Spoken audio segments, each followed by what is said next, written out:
This video is put out for those of you who plan on being here for the tribulation period.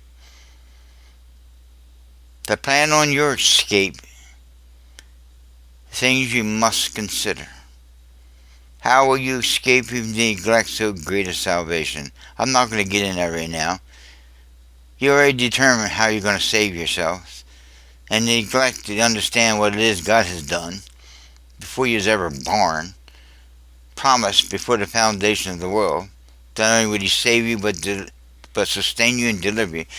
Putting that aside, let's take a look at those who plan on telling you that you have to go through the tribulation period.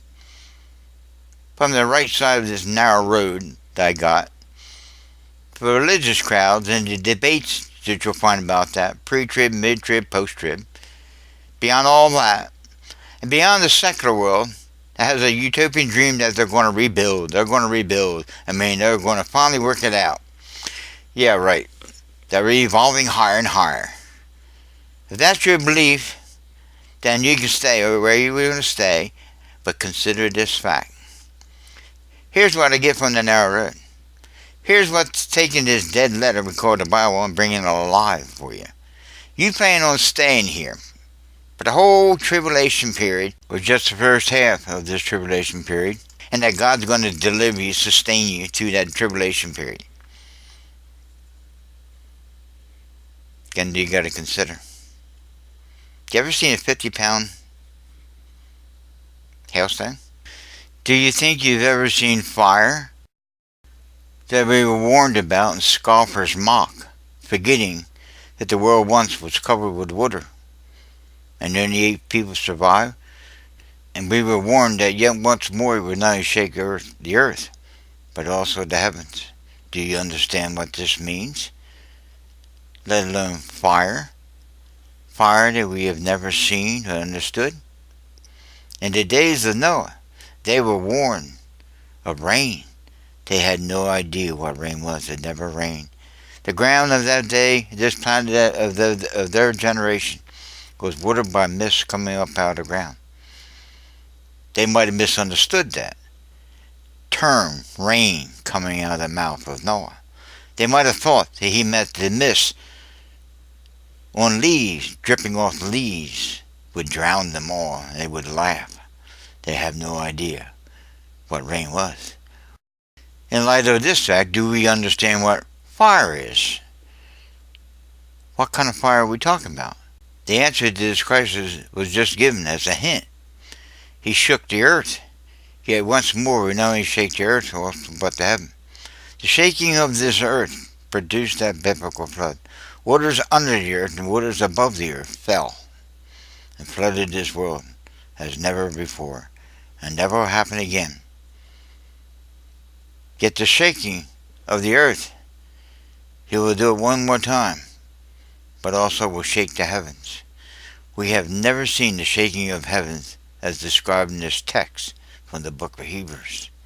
The shaking of that heaven will manifest this fire. Notice it says shaking of the earth and the heavens, so the earth that we know as fire, as volcanic, will be part of this. But there's a fire beyond volcanic explosions we could ever imagine, beyond any nuclear blast that we may assume. A fire of a different nature, a fire we have never seen, or maybe we have. If you get into the book of Genesis and you discover of a city called Sodom and Gomorrah, 2 cities to which fire and brimstone fell from heaven. It didn't fall from a natural sky. It came from what is called the fire of now. A fire coming from a realm that created what we call the natural earth and all that we've come to understand. This is far beyond our understanding. I have a video that I'm making this time that will be dealing with this matter, so let me go on now until that video is posted under the title of Eternal Fire from Now. Have you ever felt an earthquake that's felt worldwide? An earthquake that would take every mountain, bring it low, and raise up every valley. And take all the islands that we know, Hawaii, Bermuda Islands, Indonesian islands. All those islands to be removed. Okay, I'm going to flash up on the screen here all those texts that verify that fact. Now you say you're going to weather this. You're going to survive. And there are those survivalists that advocate you buying a bunker. Okay, you wouldn't want the bunker in the valley. I just told you why. You wouldn't want the bunker on a mountaintop. Just told you why. You wouldn't want to go flee to some island, put it on. You'd be underwater. So where would you put your bunker out? How will you escape? There's no way to escape. There's no way out. I'm going to offer you what it was in the days of Noah, so shall be coming the Son of Man. How was it? The one key word of that whole time, which has happened today, is perplexity. Get into the definition of the word perplexity. There's no way out. And if you neglect what God has offered, and the confidence of knowing what He has offered, beyond what any secular or religious people's opinions of these texts, and this escape, based upon their efforts, their works, their opinions, their ideas, if you don't get into what God has already done before you ever began, and work this out, which is in you, out, and let the outward man decay in his opinions and ideas, and let the inward man be renewed day by day, helping you become fit for a new existence, into a world that had no beginning, no end, was, is, never shall be, a world without end. If you don't get up out of this world that definitely is in foreclosure, it's going to have an end, you won't escape. There is no way to escape. The only escape is what God has offered. And it's called the finished work of God the Father through the Son, empowered by the Holy Spirit before we were ever born, who corrected anything that this world has gotten itself into a mess, into which He had to subject this whole world to a sense of unreality that should have been a world without end or beginning, the world that Adam left, from whence he left, where he will return. But if you hold on to this world that came about after he left, follow the lead of the devil, the world, the flesh, and his opinions and ideas, and you fight for this kingdom, that was to be nothing more than a kingdom of heaven representing the kingdom of God, expressed to a natural realm, knowing that this world only be like a stage to manifest spiritual truth in a natural stage, a natural world. For you to consider what I'm offering, what was offered to me. I'm just showing you things that were offered to me from when I get off this narrow road. For you to consider what it is I have to offer, you're going to become strangers to the left of this road and to the right of this road. They'll think it's strange, the world, that you don't run with them. They'll think it's strange in the religious world that you don't run with them. They'll think it's strange that you come out of these camps of a temporal world and gain a steadfast, long engaged upon things are not seen, because the things seen you've come to discover are only temporary. You acknowledge that fact, and you accept that fact, and you're ready, willing to bear the reproach for coming up out of this world, and all the questions and all the arguments you get from the left and right of this word. Secular crowd and religious crowd.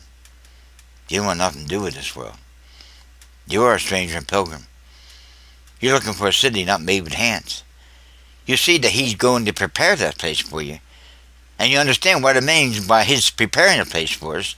So anything that we see in this world won't be in that world. That which you call good is nothing more than this word iniquity. It means wicked. But going deeper with the definition of the word iniquity, you begin to understand it's coming down the pike here to parents, world, history, and that thing of iniquity originated in another realm which got kicked out and no longer will be in that realm. And this city, this heaven, this realm of eternity, A kingdom which is called the kingdom of the continuance. Had no beginning, has no end. Is, was, ever shall be, a world without end. Is beyond this break in this continuance to what we have expressed and seen and lived into, get trapped up into some private interpretation according to our age, and try to go back to human history to trace the fall of what went wrong, try to blame race, cultures, and creeds. If you follow this path, left and right of this road, you end up in dead ends. The road of the straight and narrow road leads the beginning to its end.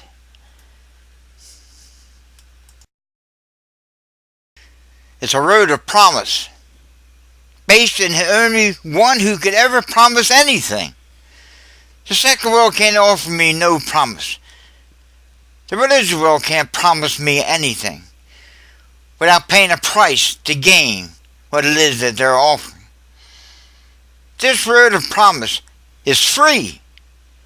It's a gift to not only save you from whatever occurred in this world through the fall of Adam, but to sustain you through it.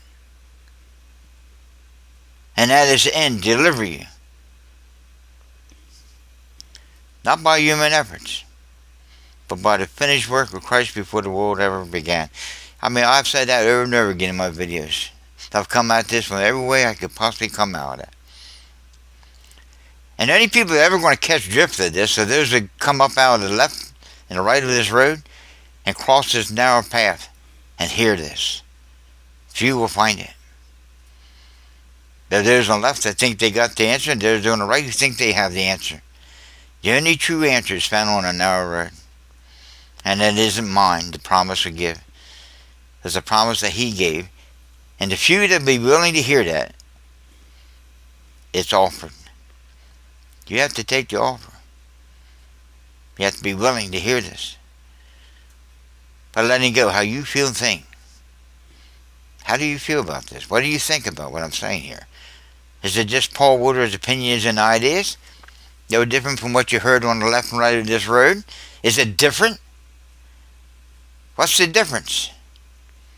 Two kingdoms. The world seen and the world unseen. I'm at such an age where I have fought this all my life. I've crossed this path many times in my past. At some point in my life, I decided to stay on this straight and narrow road. Come off out of the secular world and religious world. I'm still here. I'm in this road. I'm still in this world. And I'm getting to the point where I see left and right of this road, the waves of the left splashing up against this narrow road. The waves on the right splashing up against this narrow road. You can feel it's mist. But you weather it. You go through it. And again, to the point where He's going to lift this totally above it. I have a video out. And may very well be my last video here on YouTube. It's called Beyond the Narrow Road. When I post that video, it'll be the last video I post here on YouTube. Not that I'm the only one with this answer. Others are giving the same answer. Others have been laboring in love to get people up out of this secular and religious world and get them to see something beyond what the secular and religious crowd are saying that God has offered before we were ever born. Christ is in you to hope of glory. He subjected this world to futility, but He did it in hope that we would look beyond that which is seen to that which is unseen and regain what Adam left and return. You can decide to be in this world without God and without hope, or you can be in this world and have hope, but that hope won't be that which is seen, because it's only temporary. It comes and goes. The world's hope comes and goes, but the hope they have is eternal. It's like an anchor of the soul, steadfast, sure. It'll sustain you to this world. An anchor beyond the veil of this illusion of a reality into that which is true reality, a world without end. Beyond the understanding that you may get from the second religious world has been the hand of God all through human history, constantly trying to draw us back into himself. Whom the Lord loves, he frustrates those human efforts to save oneself. God has already done it. It's us to look to him for what he's gained and give up our ideas of deliverance, our ideas of sustainability. That would have worked right here and now, in this life only. Not only in this life, but in the life to come. It wouldn't be body exercise. It would be what God has done to sustain you. Have you ever been to a hailstorm where your roof was devastated and your cars were devastated from golf ball size hail? I've mentioned that. How would you like a 50-pound hailstorm hit your house? Will you be unscathed? What promises you got that you'll be unscathed and your neighbor's house wiped out? We've seen it. We've experienced it. Well, some guy's house is sitting there right in the middle of a tornado alley, and every house left and right of him is destroyed, and his house sustains. And we don't know why. Why was he lucky? Had nothing to do with luck. Or you hear of people during these tsunamis that we've seen in Indonesia, we've seen in Japan, that knew ahead of time, had as enough sense as the animals who saw these things coming that would flee the area.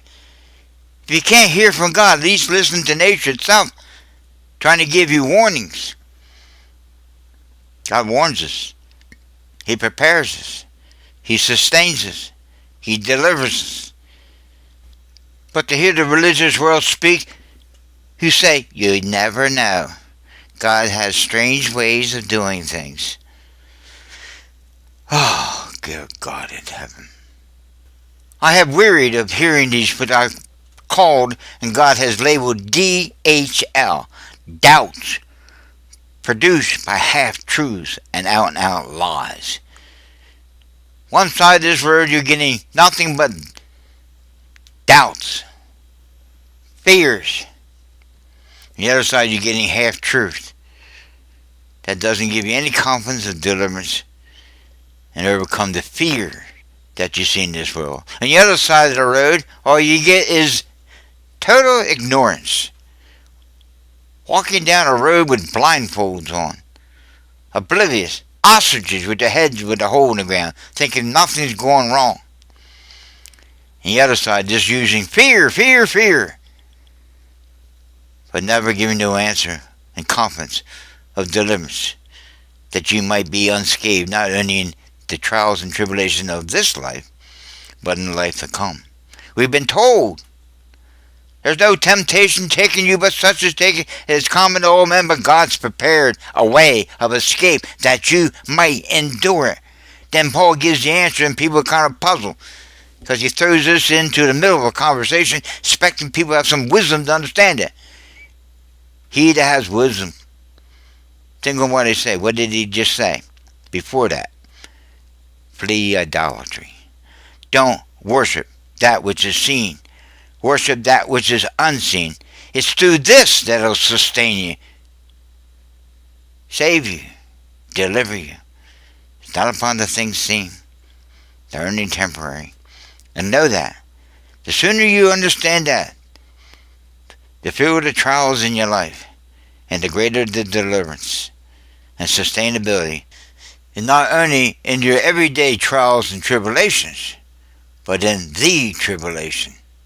If you've not known or experienced his deliverance with just the natural everyday cares and affairs, what assures you that he'll deliver you from that tribulation which is to come? How will you escape if you neglect him on an everyday basis? That all of a sudden now he's going to deliver you? That you who never trusted him before? Have you known him to be the one that not only saved you from the fall of the curse of this world, Have you known him also to be the one to be the sustainer of your life, and live and move and have your very being through him, not by the world around you? Would you believe he could also rescue you?